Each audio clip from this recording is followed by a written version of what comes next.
Olá, queridos estudantes, que alegria estar aqui com vocês em mais uma aula de língua portuguesa. Na nossa aula de hoje vamos aprender um pouco, na verdade revisar esse assunto, pontuação. E aí vocês vão ficar bem fera e bem craque para pontuar textos adequadamente, considerando os efeitos de sentido pretendidos, a intencionalidade discursiva e a relação entre as partes do texto. E o que é pontuação, né? Então vamos relembrar aqui, ó. A pontuação é um sistema de sinais gráficos que indicam separação entre unidades significativas para tornar mais claros o texto. Ela faz parte da linguagem escrita e não da linguagem oral.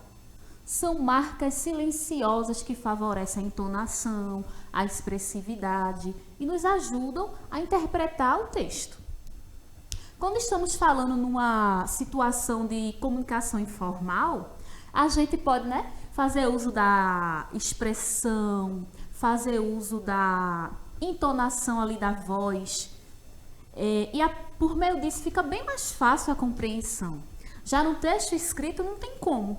Então é por isso que nós representamos essa forma diferenciada do texto, utilizando aí os sinais gráficos, a pontuação. Então, pessoal, eu trouxe aqui essa imagem para mostrar para vocês essas placas de trânsito que orientam aí as pessoas, tanto as que estão dirigindo quanto as que não estão. E aí fica mais fácil compreender ali tudo que está se passando e circular de maneira segura, inclusive. Então, da mesma maneira, são os sinais de pontuação. Nos ajudam a chegar ao nosso destino, ó, que coisa linda, com segurança, tá bom? E aí, a gente vai também pensar na clareza textual. Então, se eu tô lá produzindo o meu texto, faço meu texto bem direitinho, mas não pontuo, a pessoa que vai ler, o meu leitor, ele vai compreender? Esse texto vai estar claro para ele? Claro que não, né? Então, por isso também a pontuação é essencial para que o leitor leia ali o meu texto e possa, de certa forma, se comunicar comigo. Então, a pontuação é um dos pontos principais aí na produção textual. E quais são as consequências de um texto mal pontuado ou não pontuado? Como a gente está vendo já, diversas, muitas consequências. A primeira delas é que a pessoa não vai entender, eu não vou conseguir passar para outra pessoa a minha informação do jeito que eu queria, Vai ter ali uma confusão em relação à informação e não vai haver a comunicação eficaz. Por exemplo, vamos ler aqui esse conto sobre os sinais de pontuação, que tem por título Pontos de Vista. Os sinais de pontuação estavam quietos dentro do livro de português, quando estourou a discussão. Esta história já começou com um erro, disse a vírgula. Ora, por quê? Perguntou o ponto de interrogação. Deveriam me colocar antes da palavra quando, respondeu a vírgula. Concordo, disse o ponto de exclamação. O certo seria, os sinais de pontuação estavam quietos dentro do livro de português, quando estourou a discussão. Viram como eu sou importante? Disse a vírgula. E eu também, comentou o travessão. Eu logo apareci para o leitor saber que você estava falando. E nós? Protestaram as aspas. Somos tão importantes quanto vocês, tanto que para chamar a atenção já nos puseram 2 vezes neste diálogo. O mesmo digo eu, comentou 2 pontos. Apareço sempre antes das aspas e do travessão. Estamos todos a serviço da boa escrita, disse o ponto de exclamação. Nossa missão é dar clareza aos textos. Se não nos colocarem corretamente, vira uma confusão como agora. Às vezes podemos alterar todo o sentido de uma frase, disseram as reticências, ou dar margem para outras interpretações. É verdade, disse o ponto. Uma pontuação errada muda tudo. Se eu aparecer depois da frase "a guerra começou", Disse o ponto de interrogação. É apenas uma pergunta, certo? Mas se eu aparecer no seu lugar, disse o ponto de exclamação. É uma certeza. A guerra começou. Olha nós aí de novo, disseram as aspas. Pois eu estou presente desde o comecinho, disse o travessão. Tem hora em que para evitar conflitos não basta um ponto, nem uma vírgula. É preciso os dois, disse o ponto e vírgula. E aí entro eu. O melhor mesmo é nos chamarem para trazer paz, disse a vírgula. Então, que nos usem direito, disse o ponto final e pôs fim à discussão. Então, esse conto é bastante legal, né? Porque de uma forma assim, bastante literária, a gente consegue entender aí a função de cada sinal aí de pontuação desse. E a gente percebe que o uso incorreto deles, como os próprios personagens enfatizam, traz aí uma falha na comunicação, tá? Então, vamos continuar. Outro texto. Tem por título, Para quem é o presente? Dona Sara saíra de viagem. Sua ausência duraria aproximadamente 2 meses, pois visitaria na Itália seus parentes, os quais não viam há 20 anos. Mas antes de viajar, Dona Sara deixou um presente. Não disse para quem era, mas no pacote havia um cartãozinho em que ela havia escrito quem era o destinatário do presente. Após a partida, reuniram-se o filho, a nora, os netos e Renata, sua melhor amiga, para ler o cartão e saber de quem era esse pacote enorme e tentador. O filho leu a mensagem e era evidente que sua mãe havia deixado presente para ele. Todos iam saindo preocupados quando Renata gritou. Um momento, eu sabia que Sara não ia fazer isso comigo. Afinal, sou sua melhor amiga. E acrescentou com um sorriso de triunfo. Escutem isto. Então leu o cartão em voz alta e ninguém pôde duvidar. O presente era para ela.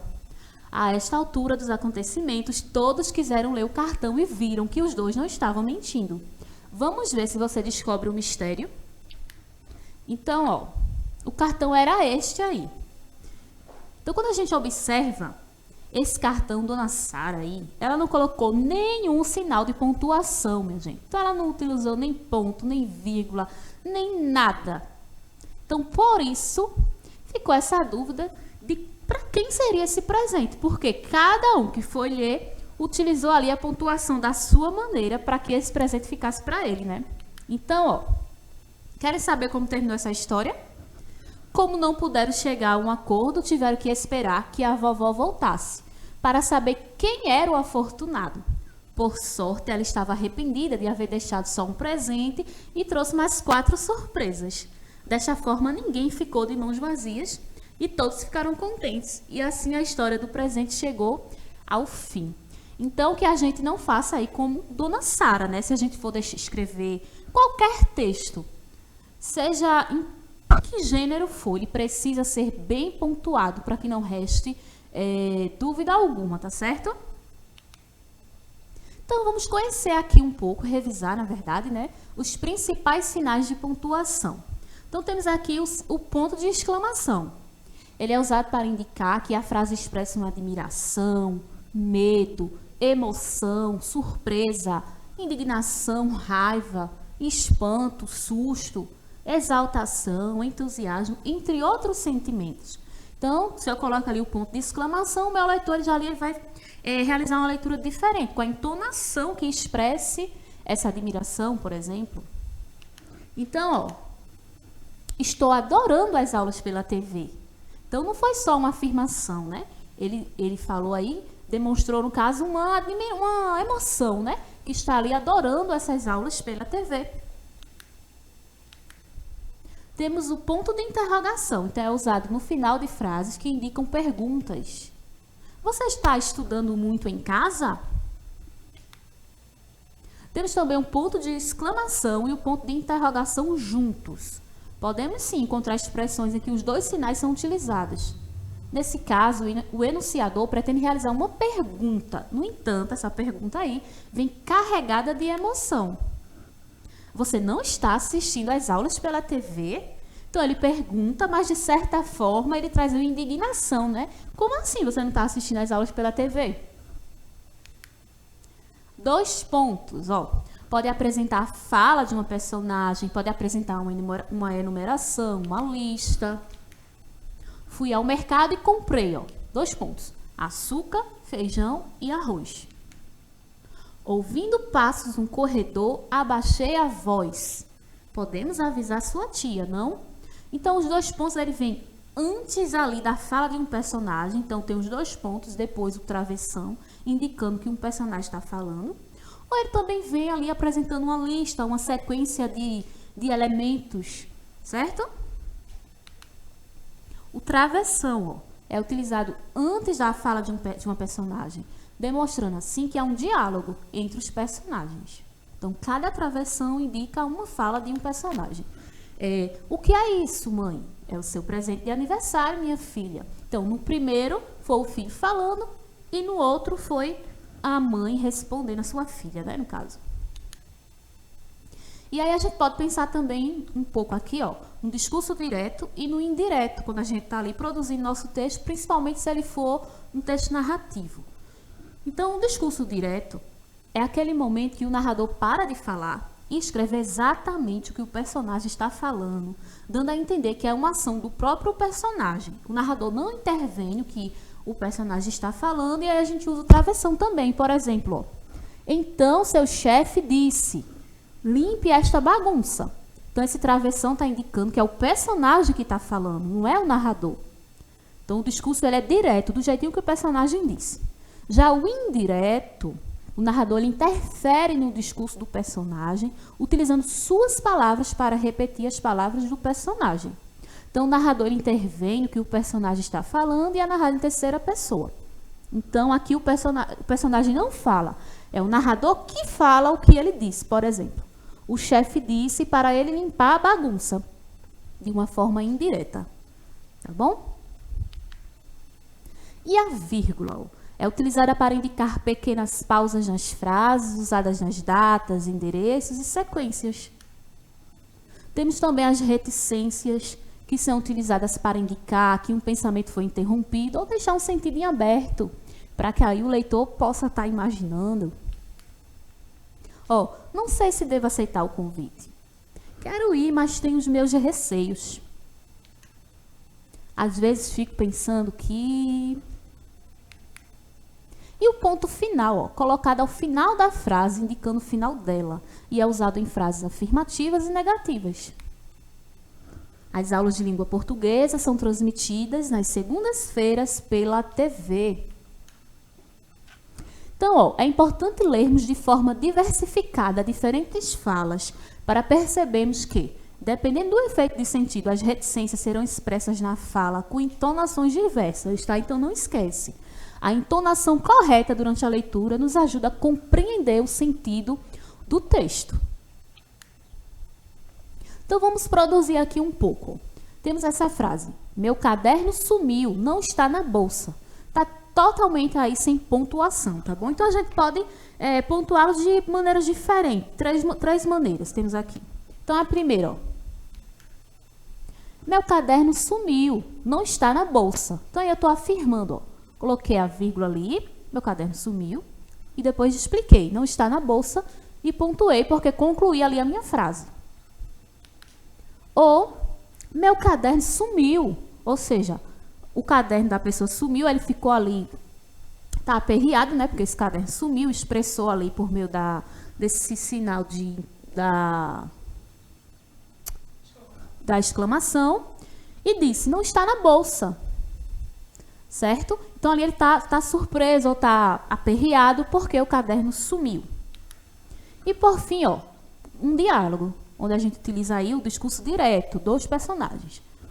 Meu caderno sumiu, ele afirmou. Não está na bolsa? Então, perguntou, né? Não está na bolsa? Ou seja, sumiu, será que sumiu mesmo? Dá uma olhadinha na bolsa. Então, aí a gente viu que a pontuação nos permitiu produzir 3 momentos, ó, diferentes, com as mesmas palavras, mas em cada situação produziu aí um efeito de sentido diferente. Vamos praticar mais um pouco.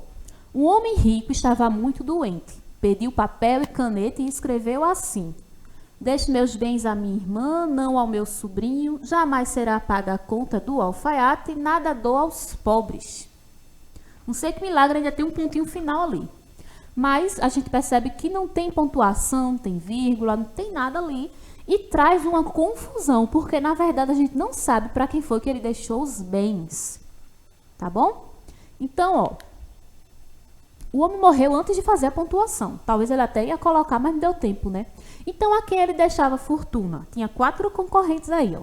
A irmã, o sobrinho, o alfaiate e os pobres. Lembra um pouco também o presente da Sara lá, né? Que não colocou a pontuação. E aí a gente não entende quando lê. Então, o que é que a gente vai fazer? A gente vai reescrever o texto 4 vezes, favorecendo uma pessoa de cada vez. Então, nessa aqui, ele já está pontuado e destacado em vermelho as mudanças que teve. E dessa forma, os bens ficaram para a irmã. Então, ó, deixo meus bens à minha irmã. Então, ele é uma declaração afirmativa ali e colocou o ponto. Depois do ponto, letra maiúscula, a gente não pode esquecer.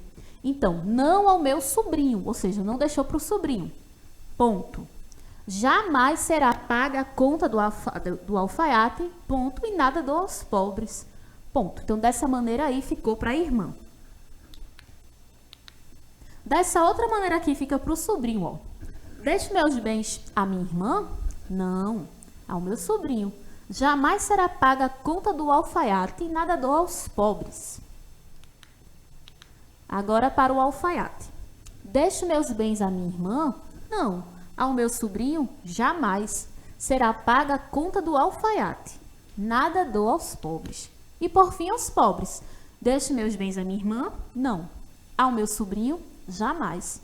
Será paga a conta do alfaiate? Nada. Dou aos pobres.